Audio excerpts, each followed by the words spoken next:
Sakuha ng drone sa Barangay San Pedro sa bayan ng Narbacan kaninang umaga. Makikita ang pila ng mga sasakyang stranded. Ang tulay kasi papasok sa barangay nasira. Tinatayang nasa 50 mga sasakyan ang hindi makadaan. Problema rin kung paano i-evacuate ang mga residente sa barangay. Possible doon po muna sila. Wala po munang makapasok doon at ginagawa yung daan. Maliban dito, 14 na mga barangay din ang nakaranas ng pagbaha.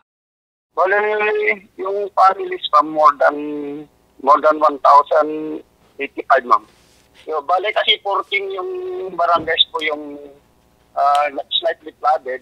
Ito ang isolated na barangay, ma'am.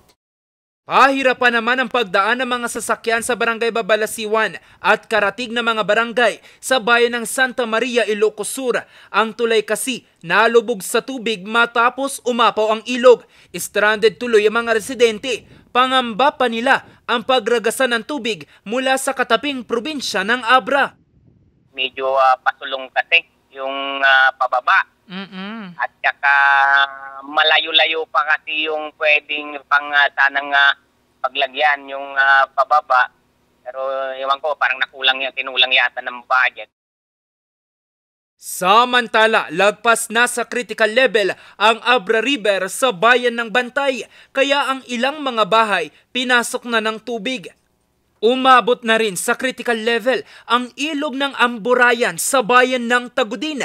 Aabot sa higit 5 barangay sa bayan ang apektado ng pagbaha. Mahigpit din ang pagbabantay sa ilog sa bayan ng Quirino. Ang overflow bridge kasi sa bayan, nilamon na rin ng ilog. Sa bayan naman ng Galimuyod, nabalot ng makapal na putik ang ilang kalsada.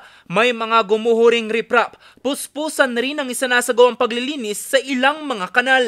Hindi patiyak sa ngayon ang iniwang pinsala ng bagyong Karina at Habagat habang nagpapatuloy ang masamang panahon sa probinsya. Jose Robert Inventor para sa Luzon Headline.